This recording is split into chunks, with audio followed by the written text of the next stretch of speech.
Seringkali kita berpikiran seperti, kok setiap hari belajar kayak gak ada kemajuan ya? Khususnya para pelajar. Ngerasa bahwa selama ini belajarnya itu percuma, gak ada bedanya sama dengan orang yang gak belajar.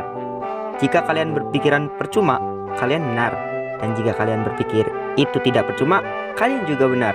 Jadi yang benar yang mana? Menurut pendapatku, dua-duanya benar. Aku berpendapat demikian karena aku pernah mengalaminya. Yang pertama, itu benar, percuma. Mungkin itu sia-sia dan percuma karena mungkin juga cara belajar kalian itu salah atau cara belajar kalian itu tidak meningkat, sehingga level dan tingkatan kalian juga tidak meningkat. Dan untuk mengatasinya ya dengan sebaliknya, dengan meningkatkan cara belajar kalian dan mengubah metode belajar kalian supaya benar dan lebih efektif. Dan aku Fian, aku akan memberikan cara atau hal-hal yang dapat meningkatkan belajar kalian. Yang pertama, kalian bisa menaruhkan jam belajar kalian di waktu produktif dan efektif kalian. Sedikit penjelasan, waktu produktif adalah waktu spesial di mana di waktu tersebut kalian tidak mengantuk, mudah untuk fokus tanpa gangguan dan yang pasti nyaman. Dan menurut aku ada 4 jenis waktu produktif, pagi, siang, sore, dan malam. Kalian tinggal memilih dan mencocokkan waktu produktifnya dengan jam belajar kalian. Dengan begitu belajar kalian lebih efektif. Oh iya, sebelum belajar, kalian bisa membuat rencana dan target. Tentunya, rencana dan target belajar kalian. Untuk di awal, saya menyarankan kalian buat targetnya itu jangan terlalu besar dan berlebihan. Tapi lebih baik awalnya kecil dan seiring berjalannya waktu dan hari, targetnya kalian menjadi semakin meningkat. Nah, itu disebut target berkembang. Saya menyarankan demikian karena takutnya itu otak kalian kaget dan yang ada malah cepat timbul rasa jenuh dan capek.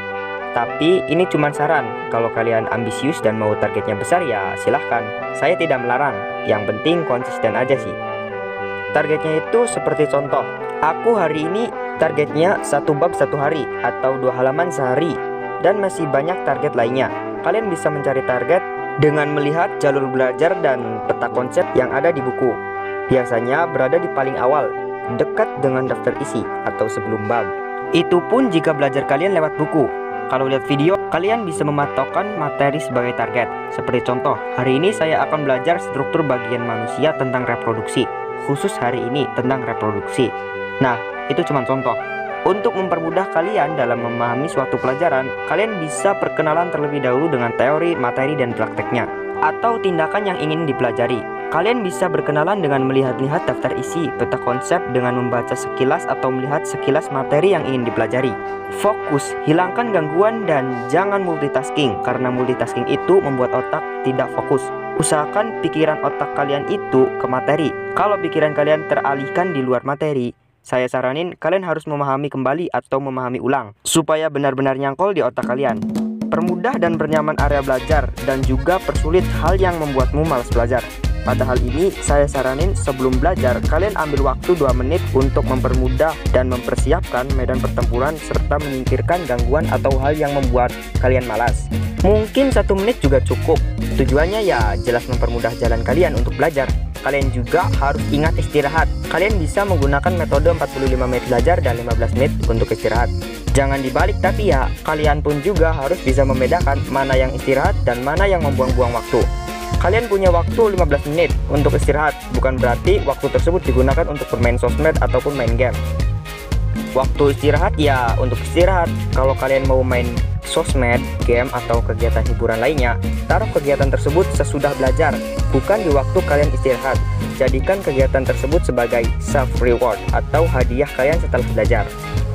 Kalau kalian bosan, kalian bisa membuat atau bergabung sebagai partner belajar, sebagai teman secara online ataupun offline, bisa dari grup Facebook, WA, ataupun lainnya. Tapi kalau kalian suka dan lebih memilih belajar secara sendiri, ya silahkan. Untungnya membuat partner belajar itu, kalian bisa memberi dan menerima informasi, mengajarkan dan diajarkan oleh partner lainnya. Cobalah untuk memahami materi, tapi tidak dengan menghafal. Karena menurutku menghafal belum tentu memahami, akan tetapi memahami sudah tentu hafal. Yang aku maksud hafal bukan berarti hafal kata ataupun kalimatnya, tapi hafal maksud yang ditujunya. Saya berpendapat demikian karena menghafal saja tidak cukup. Kalian juga harus memahami supaya materi lebih nyangkol di otak kalian dan tidak mudah lupa. Kalau kalian malas, batasi rasa malas kalian. Jangan sampai kemalasan kalian itu menunda pekerjaan. Cuma kalian sendiri yang dapat menanganinya. Kalian harus bisa memotong kemalasan kalian. Kalian sendiri, bukan orang lain. Oh iya, di sini aku akan memberikan sedikit tips dan trik buat kalian, dan juga beberapa metode yang mungkin cocok untuk belajar kalian. Salah satunya itu, saya saranin metode Feynman. Jika kalian sudah tahu tentang metode ini, kalian bisa skip video ini di menit sekian. Nah, silahkan skip.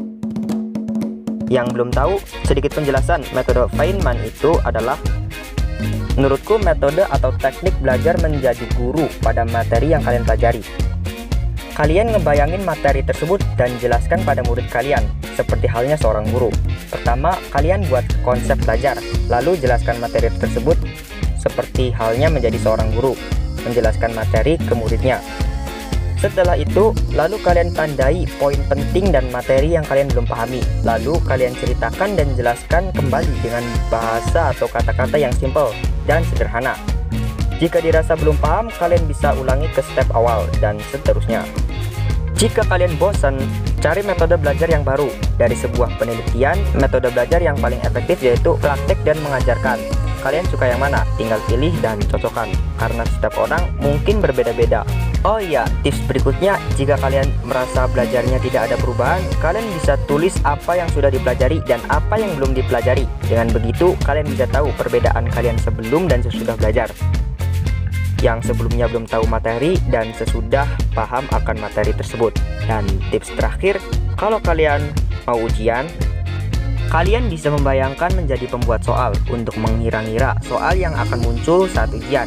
Ya, walaupun nggak selalu akurat sih, tapi lebih baik mencoba.